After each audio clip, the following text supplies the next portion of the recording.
la protection des data, parce que je trouve que là, on pourrait assister à des dérapages qui pourraient être mauvais pour nos sociétés. Donc ça, ce sont des sujets qui m'intéressent beaucoup.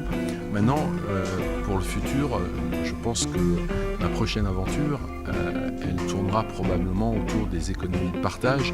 Il y a des choses qui sont en train de changer, et moi je m'intéresse beaucoup à ce qui va arriver demain. Je regarde jamais derrière moi. Elle est vraie partout. Aujourd'hui, si vous voulez, ce qui est intéressant avec les jeunes générations, c'est qu'ils n'ont plus besoin de la propriété. Ils ont le besoin de l'usage. Et l'usage, ça se partage. Aujourd'hui, les jeunes, par exemple, moi je me rappelle, dès que j'ai eu 18 ans, je voulais le permis, parce que je voulais conduire, parce que je voulais une voiture. Mon fils, il a 25 ans, il n'a pas encore le permis, il n'en a rien à foutre. Et il ne veut pas posséder sa voiture. Il veut de temps en temps utiliser une voiture. De la même manière qu'aujourd'hui, il y a beaucoup de nouvelles expériences autour de l'habitat. Les futures générations n'auront pas la même envie d'être propriétaires de leur logement qu'aujourd'hui. On est dans une économie, dans une société de partage. Voilà. Si vous voulez, moi j'ai rarement des idées, j'ai des feelings, et puis j'ai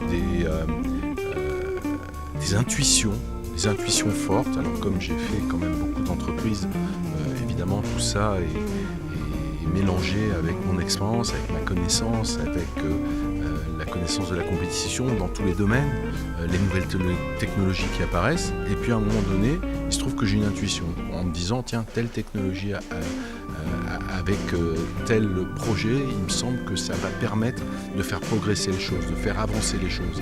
Et en fait, depuis 5 bonnes années, on est dans une nouvelle étape du digital qui est celle de la mobilité. Et la mobilité, c'est quelque chose qui est fondamentalement différent du web. Pour nous, moi je ne sais même plus ce que c'est que le web. Par exemple, Apple n'existe pas sur le web, parce que je considère que c'est un truc qui est complètement dépassé. Aujourd'hui, vous savez que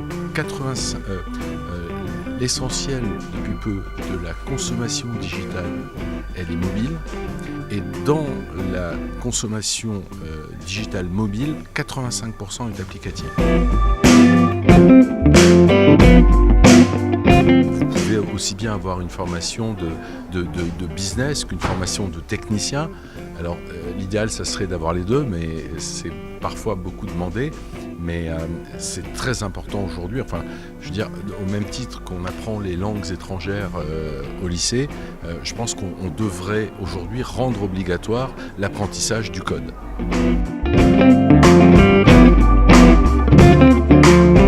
Je pense que la première chose que je leur conseille, c'est de ne pas le faire tout de suite et trop jeune. C'est d'aller d'abord dans des entreprises, d'apprendre.